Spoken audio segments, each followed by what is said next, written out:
Scientists have identified one specific type of person who is silently and systematically destroying the lives of everyone around them. Not through violence, not through obvious manipulation, but through something so subtle, so discreet, that most people never even realize it is happening to them until it is already too late. And here's what makes this truly terrifying. This person is probably already in your life right now. They could be a friend you have known for years, a family member you grew up with, a colleague you see every single day, someone you love deeply, someone you would do anything for. And that is exactly the problem. Because the more you love them, the more you help them, the more you try to fix things for them, the worse it gets for you. So today, we are going to talk about the one personality type that science says you must absolutely learn to identify, and if necessary, remove from your life before they take everything from you. Your energy, your peace, your confidence, and your time. That personality is the eternal victim. Now, before you click away thinking this does not apply to you, I want you to understand something important. This is not just about extreme cases. This is not just about people who are obviously dramatic or manipulative. This is about a pattern of behavior that is incredibly common, incredibly normalized, and incredibly dangerous, precisely because it looks like something innocent on the surface. It looks like someone who is struggling. It looks like someone who needs help. It looks like someone who is simply going through a hard time.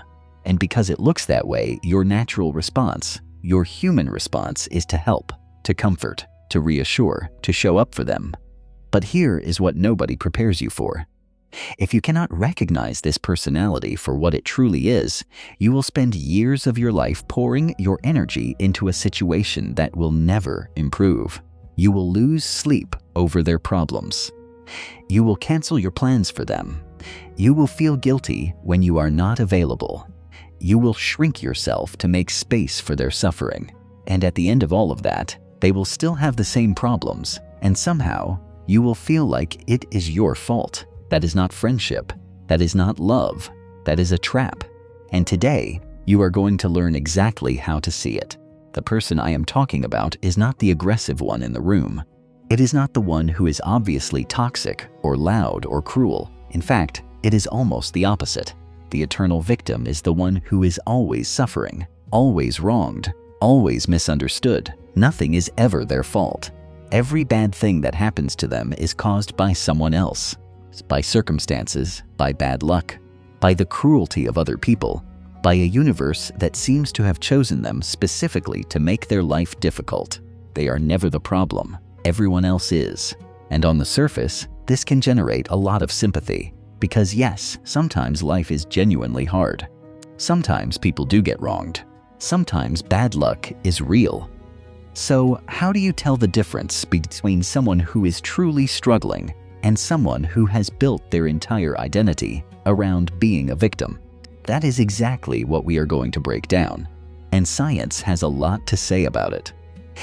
In 2017, researcher Shira Gabriel and her team at the University at Buffalo published a study examining the relationship between collective narcissism and victim signaling.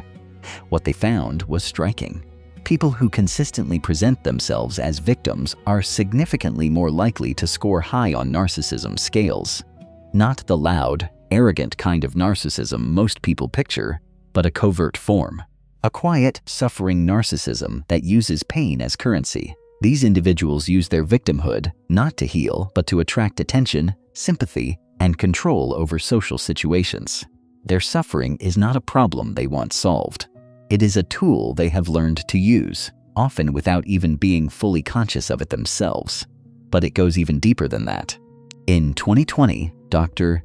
Rahav Gabe and a team of researchers from Tel Aviv University published a landmark study in the journal Personality and Social Psychology Bulletin. They identified what they called the tendency for interpersonal victimhood, or TIVE, as a stable personality trait. Not a phase, not a response to trauma, a trait. Something embedded in how these individuals relate to the world and to the people around them. Their research identified 4 core components of this victimhood personality: a constant need for recognition of one's victimhood, moral elitism, meaning they see themselves as morally superior to others, a lack of empathy for the suffering of other people, and a tendency to ruminate, meaning they replay grievances over and over instead of processing and moving forward. That last point is critical because it means these people are not stuck in victim mode because they cannot escape it. They are stuck because on some level, conscious or not, it is working for them. So what does this actually look like in real life? How do you recognize it when you are inside of it? The first sign is that their problems never end. Think about the people in your life. Most people go through difficult periods, a job loss, a breakup, a health scare, and eventually things shift. Eventually there is movement, progress, some form of resolution. But with the eternal victim, that never happens. There is always something. The moment one crisis ends, another one begins. The moment one person wrongs them, someone new appears to take that role. The storyline changes, but the role never does. They are always the one being hurt, always the one being abandoned, always the one being misunderstood, undervalued, betrayed. The second sign is that solutions do not work. You can offer them advice, and they will find a reason why it will not work in their specific situation. You can connect them with resources, and those resources will somehow fall through. You can spend hours helping them think through a problem, and the next week they will come back as if that conversation never happened. This is not incompetence. This is resistance.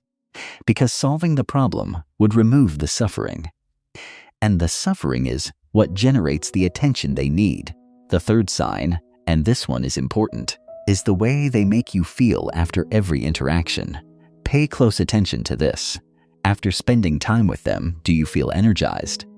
Or do you feel drained, guilty, anxious, like you did not do enough, like you should have said something different, like somehow the weight of their situation is now sitting on your shoulders?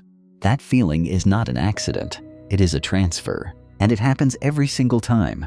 Let me give you a concrete example so you can see this clearly. Imagine you have a friend, someone you genuinely care about.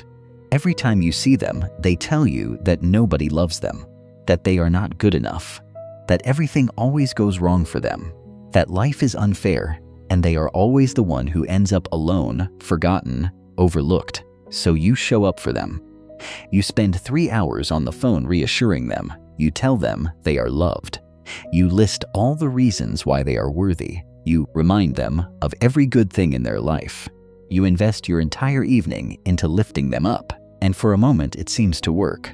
They feel better. You feel like a good friend. But then 2 days later, they call you again. Same story. Same pain, same feeling of being unloved and invisible, as if your 3-hour conversation never happened.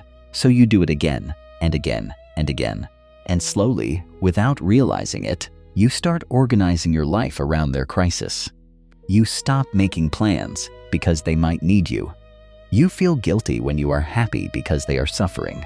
You begin to measure your worth by your ability to help them. And since they never actually get better, you never actually feel like you are doing enough. That is the trap. And a 2019 study from the University of Haifa confirmed exactly this dynamic, finding that individuals with a victimhood orientation actively resist positive reframing and solution-focused thinking, not because they cannot process it, but because resolution would eliminate the interpersonal dynamic they depend on. Your empathy is not helping them heal. It is helping them stay exactly where they are. Here is the part that most people never understand, and it is the part that changes everything once you see it. When you interact with a person who has victimization syndrome, you are not dealing with a problem that needs solving. You are dealing with a system that needs feeding. Every time you offer reassurance, you are confirming to them that their suffering is valid, visible, and powerful enough to command your attention. Every time you cancel your plans to be there for them, you are proving that their pain is more important than your life. Every time you feel guilty for not doing enough, you are demonstrating that their victimhood has successfully transferred its weight onto you. And none of this is healing them. None of this is moving them forward, because forward is not where they are trying to go. Researchers in the field of interpersonal psychology refer to this as a sympathy extraction pattern, a behavioral loop in which the individual creates or amplifies distress signals to generate caretaking responses from others. The caretaking response then reinforces the distress signal, which generates more caretaking, and the cycle continues indefinitely.